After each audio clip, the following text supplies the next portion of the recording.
Good afternoon, everybody. My name is Danielle Lyons, and I have been working on the Planning Committee for Asset Management Awareness Month. So I hope everybody can hear me okay, and I just wanted to thank all of you guys for joining. Hopefully you guys have taken a look at the Asset Management Awareness portion of the NPMA website, where you can see that we've got some additional webinars coming up and some events and activities. So hopefully you guys are sharing the flyer and kind of helping to promote all of the asset awareness. So with that being said, I'm going to go ahead and roll into the presentation. So as you guys know, we are having a presentation on salary survey. It is presented by Dr. Doug Getz, who is past worked as a property administrator for the DoD. He was a professor at the Air Force Institute of Technology and Defense Acquisition University, and he is the current president of GB Consultants, LLC. And as you guys know, he's been a frequent presenter for NPMA and one of our favorites. And his co-presenter is Allison Peterson, who works for Deloitte. And so with that being said, I'm going to go ahead and turn it over to Mr. Getz and Ms. Peterson. Very good. Thank you. I greatly appreciate the introduction, Danielle. Yeah, my name is Doug Getz. Welcome to Asset Management Awareness Month. This is the first presentation in a series of presentations that NPMA members will be doing some panel discussions. So great opportunity. This survey that we're reporting the results on was requested, well, we'll give you a little bit of history of that a little bit later, was requested by the executive board. So we had a baseline for what we're doing. I had the wonderful opportunity to work with Ms. Allison Peterson in analyzing the data, in compiling the data, and in presenting the graphic representations of the data. And I'll be honest with you, without her work in this result would not be available here. So we've done this presentation a couple times, but we were requested by the AMAM, the Asset Management Awareness Month folks, to do it again to reach a broader population of people out there. Why? Well, folks, this information can be used with your companies to potentially foster some benefit in your salary relationship. We have heard lots of anecdotal evidence of people who have presented the results to their bosses and said, hey, look, this is what the people are getting paid out there to do this, that, or the other thing. We really need to see what our salary structure looks like. So we're going to cover a whole bunch of demographics here and relationships and correlations. So this should be absolutely wonderful. We'll see how this works. So why did the executive board think we needed this study? Well, we wanted to continue to provide information to the association as to what we looked like, what our membership looked like. Were we a true profession? It enabled us to provide a number of benchmarks. It allowed us to collect data regarding the current salaries of property professionals within the NPMA to use, as I said, as a reference for all property professionals, and to build a data set to identify some trends that are occurring out there. And the trends mostly have been positive. Jessica Zara was our VP of membership. It was her tasking that got the ball rolling to do this, not once, but a couple times, where surveys have been sent out to the entire membership. Now, one of the things that you do when you construct the survey is look to ensure that there is content validity of the instrument that we're going to use. And yes, this was done by having all of the executive board review and dissect and analyze and provide their input or corrections or modifications to the survey instrument. So a lot of this work is building upon past surveys, but more importantly, we want to ensure that it measures what we want it to measure there. Here's the data behind the actual collection, the information behind the actual collection of the data. This was a survey done essentially online, started October 5th, ended November 3rd, so giving roughly 30 days for people to respond. We tried to let people know that this was happening through the news flash, through emails to chapter presidents. We wanted to get the word out to as many people as we could, because they were all going to receive this through email, this survey. importance of the survey and that they needed to respond to this survey and provide their input because it was a picture of what they looked like. So that was important to us. We did try to foster a little bit of goodwill here to incentivize some of the people to participate. We provided some prizes there. The executive board said, hey, this is a good deal. Three of the biggies were registration either to the National Education Seminar, the fall or the spring education seminars. A number of Starbucks cards were given out. You know, that small set of stores that sells coffee at different locations, right? And we can't tell you who the people were as the responses were anonymous, right? We didn't want to. That was meant to be humorous, right? They were all notified as that they were being winners, and one even donated their card to the foundation for another drawing. So there's a lot of camaraderie that goes on within this family of the NPMA. Allison, I'll turn it over to you. Thanks. So the way this survey happened is that constant contact was used to ask for responses for so that we could collect the data. And when people submitted their responses after the closure date of the survey, we were able to take all of the data that was submitted and export it into an Excel spreadsheet, which allowed us to do the slicing and dicing of the data that you will see coming up. So we did request input from all NPMA members as of October 2017, and I should practice my all, because they didn't say that very well, all NPMA members as of October 2017. So we sent out 3,286 emails looking for responses. And we received 725 returned surveys. Each survey was determined to be usable depending on how many different questions they responded to. So as you'll see on some of the coming slides, we may have more, well, we wouldn't have more, but we may have less than 725 responses for any specific question. And our overall response rate was approximately 20% of the membership. And I'd like to jump in there, Allison. When the next survey is done, and I don't know if Yvonne Batcher will be doing it, she is now the VP of membership, it is really critical that we have as rich and robust of a response rate so that we capture, in Allison's words, all of the members' concerns that are out there. So thank you, Allison, there.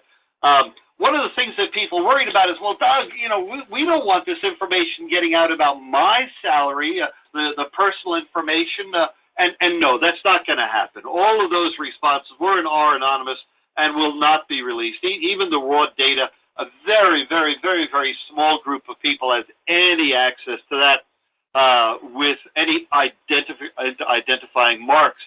And I sort of made a humorous comment about Skip Adolf. Skip has this little moniker that he's known as the unknown property professional. We wanted to ensure that we retained the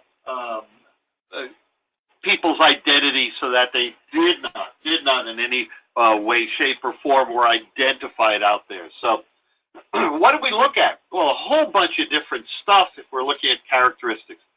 Certainly, there are the demographics that are there. What was their employer? And not by name of a company, but by a general descriptor. Work location, their education, their experience, other variables, such as was their membership paid for by their employer? There's a little bit of storm and drang about that as to some people are upset that some companies do and some companies don't. Dollar value of property, the number of line items, and, well, the one that's most important to many people and is the focus of this presentation, the salaries. Doing a correlation between salary related to the number of property items, dollar value, responsibilities, whether you're a supervisor or not, experience, even those related to education that's there. So bottom line, here are the results from that. And Allison, I'm going to turn it back over to you. Great. So the first thing we're going to look at is not specific to salaries, but just a little information about who responded and what the composition of those responses was. So first of all, looking at our employers, the large majority of respondents are federal contractors, and that's probably not a surprise. My guess would be that that tends to go along with the makeup of the NPMA. However, we also had substantial responses from federal government employees, and we're consistently having some state and local, some higher education, and then some other or people who did not respond. But the large majority is definitely federal contractors in these responses. Very good. Thank you, Allison. One of my areas that I really like to talk about is that issue of education. And as you can see, it appears that the bachelor's degree and a master's degree have had this increase of the membership. And I really think that's important because there is an effort ongoing right now in regard to the ASTM standards. A standard is being developed for a career training path, for a career educational path to help people move up within the ranks of their company, showing what the expectations are. And I think that looking at the middle three graphs we have here, those of the associates, bachelor's, and even master's degrees, these are giving us an indication that these degrees are becoming more and more important to members of the association, but more importantly, to the career field. The career field being very much supportive of obtaining a degree that's out there. And in terms of experience, we are seeing that the higher ends of experience are growing. The over 30 years was 16% of respondents, which is a pretty large number. But the good news is that we also have pretty steady numbers at our less than 3 years and 3 to 5 years category. So that says that even though we may have members who perhaps are approaching retirement, we are filling the ranks in the property profession with new people joining in. And I think that for some of us senior level people who have been around for a number of years, this should open up some doors to people moving up through the rank and stature into those higher level positions. So there's an opportunity, ladies and gentlemen, for those of you who are in the millennial or Generation Z group looking to move up, shall we say. Membership, we asked, is your membership paid for by your employer? And the numbers have fluctuated over the past couple of years there, with about 80% saying yes and 20% saying no. I do have a little bit of chastising to do here, that there were responses of people saying they haven't asked or they don't know or they didn't fill in a response. I'm going to say that they didn't fill in a response to be gentle with them. But if you don't know whether your employer is going to pay for your membership, I have a single word comment, and it's followed by an exclamation point. Ask. The worst they can do is say, no, we don't pay for that. But if you find out that they pay for that, that means your hard-earned money, rather than paying for membership, can go to some other familial requirement with your employer paying for their membership. So seriously, you need to ask around and find out, hey, is this something that our company, is this something that our branch of the government does? So I would encourage you to look into that. And this is our last slide before we get into the salary data, so I won't spend too much time on it. But this gives you an idea of how much property by dollar value is being managed by people in NPMA at their location. And you can see that the largest answer is from $1 to $25 million. So many people on the phone probably fit into that category. But we also looked at breaking it up at the higher levels because we did see that the numbers were increasing. If you see the gray line, that was from back in 2013. We had a huge jump in people managing over $1 billion of property. And so we broke that out, and you can see that at some locations, we have people who are managing over $2 billion worth of property. So I think that's pretty fascinating. Absolutely, Allison. If we were to generalize that based upon the response, 10% of our membership, they're dealing with more than $2 billion worth of property and assets. I find that absolutely amazing. Absolutely amazing.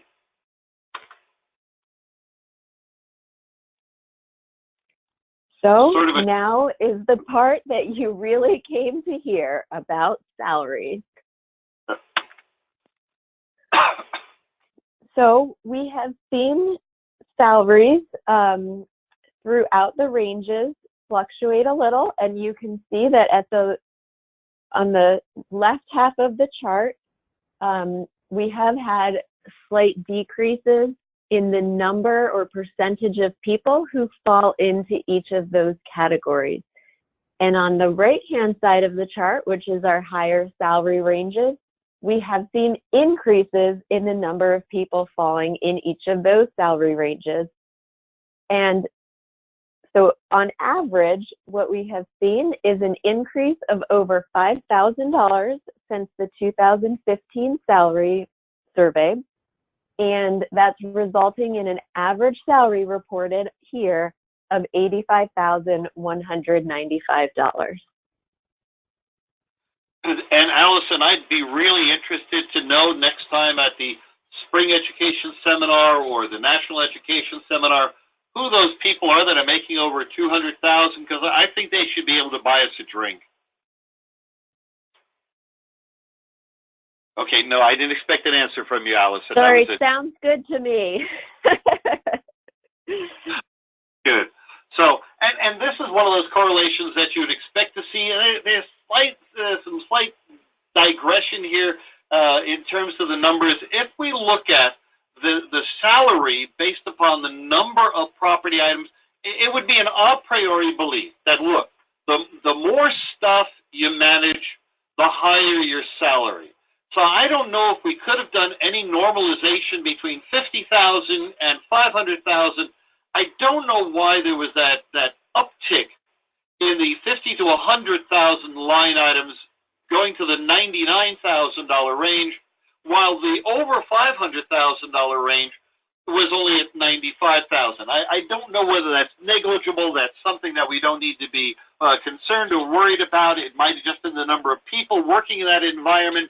Hard to say why there was a difference with those numbers there from what we were looking at. So something to consider as we go through future studies there.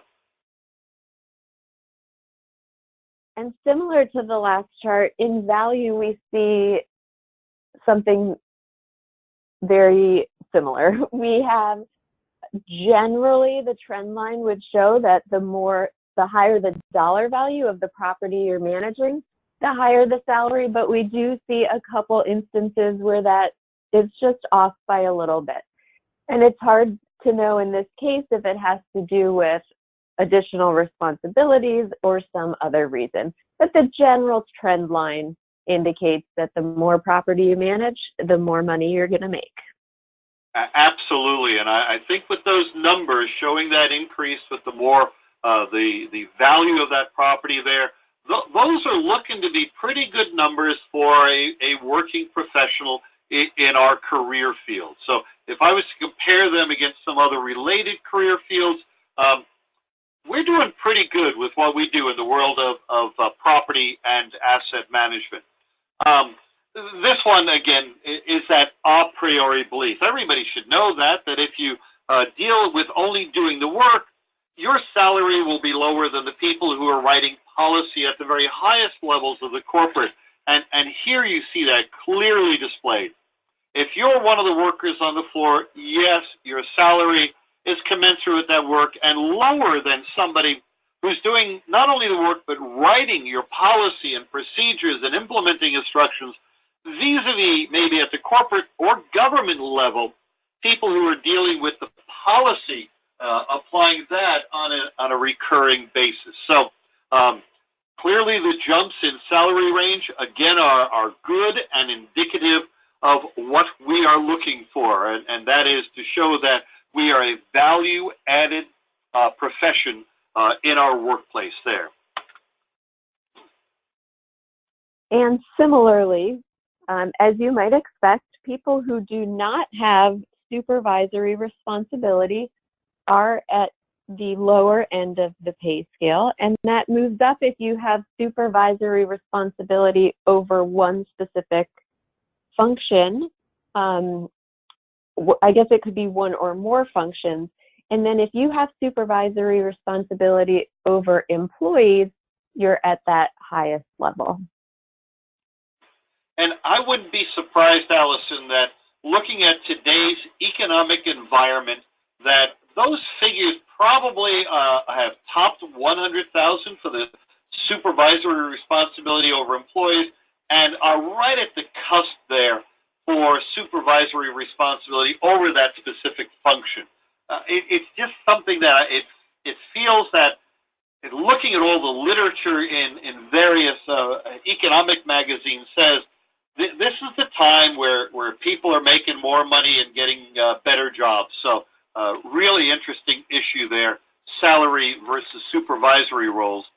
Once again, another a priori belief. The longer you work in a career field, the expectation is you'll make more money. But this is really, really interesting that those who have been working in this business, making over 30 years, making over 100,000, and keep in mind that those are the averaged numbers that are out there. So there are people making more, and yes, there are possibly people making less, but some good starting salaries at the $65,000 range, and in your mid-careers, 80 to 87 range, and then in your later years, well, like the expectation is, we should expect that we'd be pulling in some pretty good money there in our career field. Not as much as some other professions, but quite clearly we're being recognized as a value-added component to the corporate or even the government world that's out there. And when we look at salary versus education, we see something similar as well, that if you have completed a high school degree, you're going to be at the lower end of the salary range. And if we skip up to bachelor's and master's degree, you're going to be at the higher end of the salary range. Now in the middle, we have something a little odd going on. Some college appears to be more than an associate's degree, and that could be for a number of reasons. We don't know if the people with some college are on their way to a bachelor's degree and have moved beyond the level of an associate's degree, or it could also be small sample sizes or other abnormalities in the data. So I'm not going to say a definite reason why some college seems to be a little bit higher, but we do know pretty clearly that a bachelor's or a master's will bring you up in the salary range. Absolutely. I think that's a real key takeaway, that in our career field, 30 years ago, it might not have been the norm to have the degree. Today, those degrees, bachelor's and master's degrees, are becoming more and more the norm that businesses expect, and even in some career fields, the government expects. So really interesting data to look at. Here's one that always gets a few boos from the audience whenever presented in real life, but we got to be pragmatic and show you what the facts reflect from our survey instrument, and that is that if you're working for the federal government in the field of property and asset management and a member of NPMA, your salary is a little bit higher than those corporations that are doing business with the government. State and local agencies, we'd expect them, because of the the finite amount of taxes that activities can raise through taxation, they're going to be lower. Higher education and research, we'd really have to parse that one a little bit more carefully, looking at some of the larger universities that are out there versus some of the smaller universities to see what that is. It's those first two reports that always look and say, wait a minute, you're telling me that government employees, and to be honest, if we look at the percentage of high-ranking government employees that participate in NPMA, the data might be skewed just a tiny bit, because we have some fairly up there high people in the federal government managing property that are NPMA members. So I found this one really interesting. And so this survey really does provide value to both the NPMA leadership as well as the membership, those of you on the phone and those people who have seen this data presented elsewhere. It does just give us a snapshot in time, but as you can see, we've been tracking that over the past few years, and so we're able to take those snapshots and compare the changes to them. It also provides and will continue to provide our members with a historical and contemporary baseline so that you have an idea where you fit and potentially something you can use in negotiations at your job. Absolutely. Lots of good information. And again, Yvonne Batcher is our Vice President of Membership. I would expect that they would do another survey in the fall, because it would be that 2-year cycle. So please, if you see that coming around, please participate. Don't just delete it from your inbox and say, oh, well, I'm not important enough.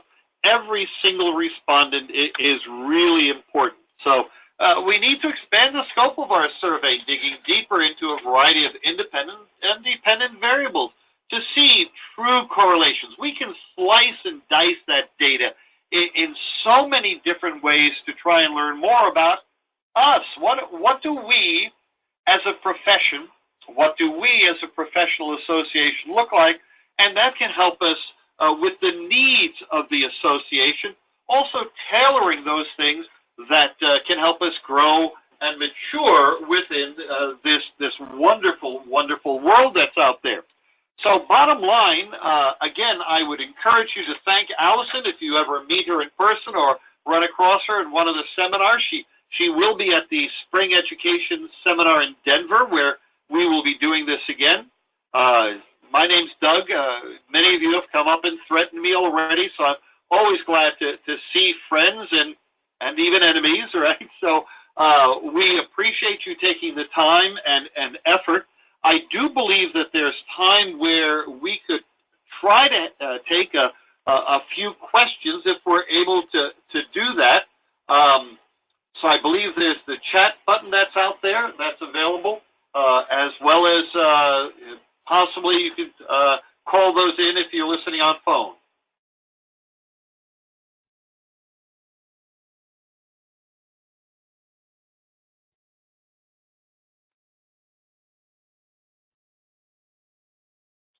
And I do not see anything coming in regard to any questions that are out there. One last minute, we'll give you a chance. Doug, there is a question. Okay. Is this going to be published in a journal? No, we haven't done it in the journal. There is on the program, Jen, you could explain to them that this is a handout where you would be able to download all of this, download this presentation. It is on my screen on the right-hand side under handouts, entitled Webinar, AMAM, Salary Survey 2007 version 2, and it's a PDF. So you can get this. No, I have not written anything as a journal article for this. Allison, I don't know if would that be something that you would want to do, but I'm going to pass on that right now, maybe in future years. Any other questions, Jen? Yeah, there's another one. how can asset managers use this information to better leverage salary negotiations? Well, compare what your current salary is versus what the average salaries are that have been presented there. You, of course, using the data as to the size of your company, as to your responsibilities, whether you're of a supervisory nature. Definitely now you have hard, cold data that you can compare and contrast what you're getting paid versus what others are getting paid. Of course, if you're getting paid more than the salary results, I wouldn't push the issue. But if you're getting paid less, there are folks within NPMA who have used this data in the past, gone to their bosses and said, hey, look, considering my responsibilities, this is what others are doing. Now, of course, you have the managerial issue. They can say, fine, thank you very much. No, we can't afford that. That then becomes a personal decision as to where you think your career would best fit. Allison, you got anything on that? No, I think that's exactly right. You definitely, and because we present the information in a number of different ways, if, you know, your, let's say, education doesn't fit into an area where that's going to be a good negotiating tool for you, perhaps you should look at the salary versus the value of the property that you manage, or perhaps your years of experience. So you don't have to take the entire presentation and hand it over. You can pick out the information that will be most helpful for you, your situation, and your negotiation. Oh, absolutely. Yeah, I don't know if I'd give them the whole presentation. I would echo your words, Allison. I would want to cherry pick those data points that benefit me the most, right? So, anything else, Jen? The next question is, does NPMA still offer the bachelor and master's degree program? Well, there is no officially sanctioned NPMA degree offerings, and that's been a lot of discussion with the executive board. I know that Dr. John Wyatt from Cal Poly has been working with the executive board on a program. We had started a program up at SUNY, and unfortunately, with all due respect, it sort of crashed and burned because nobody signed up for it. Nobody enrolled in the programs, and colleges and universities like to offer courses where people take them. So I do believe that there is one that is in the works. So there may not be something directly related. I would encourage you to research some of the SCM programs, supply chain management programs. Many of them out there are so closely related to what we do in property and asset management that it would be of great benefit to look into that and then expand the depth and breadth of your knowledge. So there are numerous degree programs, some of them even online, in supply chain management.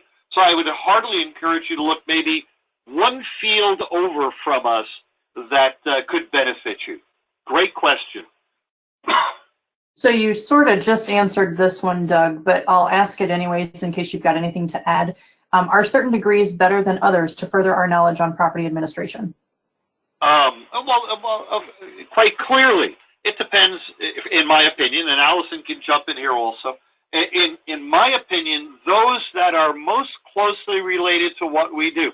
Now, you could get a degree in accounting, and certainly it has portions that are applicable to what we do in property and asset management, but it's not so closely linked as would be others of inventory control, like the American Production Inventory Control Society, or supply chain management programs, things of that nature that actually deal with the physical assets and the management of those physical assets. So, yeah, you'd have to take a serious look and say, does this really match up with what I want to do?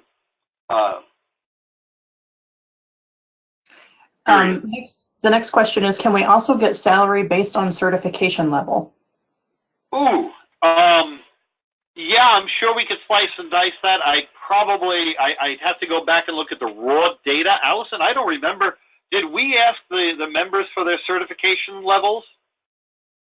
I don't think we had that in this survey, but it's certainly something we should ask the next time around. Absolutely. That would be a really good data point, you know. Do you make more money if you are certified? Can we make a generalization about that? So whoever asked the question, thank you. We will file that away in our brains and think about that with the next survey if they do. We're not in charge of the survey. That's your executive board. They're the ones who decide to do that. But great question.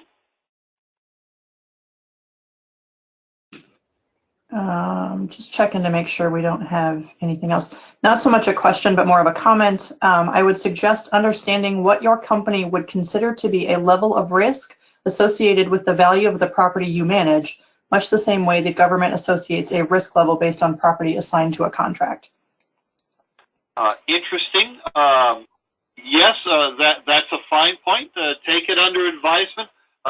See how that can play out also. Very good. It looks like that's all we've got, unless anyone has a last-minute question they want to type in.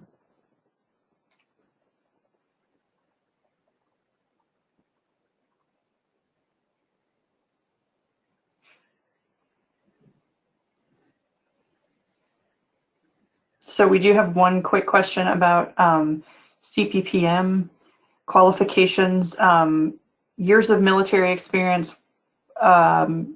If you have 20 plus years of military experience, can that satisfy the qualification for CPPM? I'm not sure that you can answer this, Doug.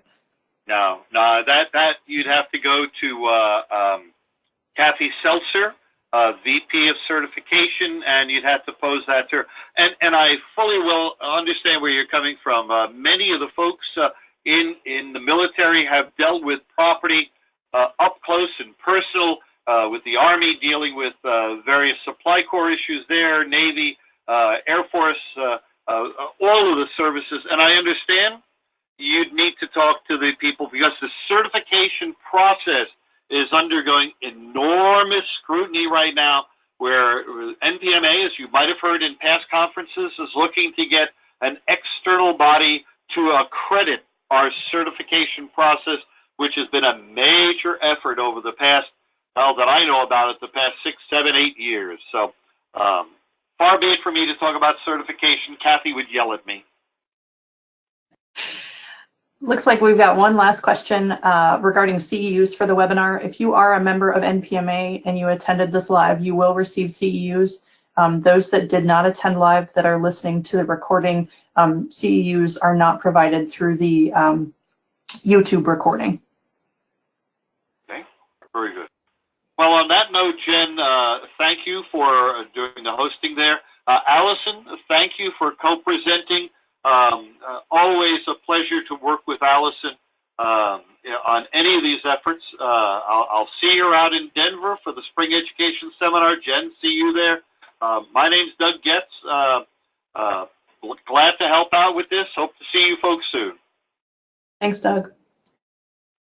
Bye-bye.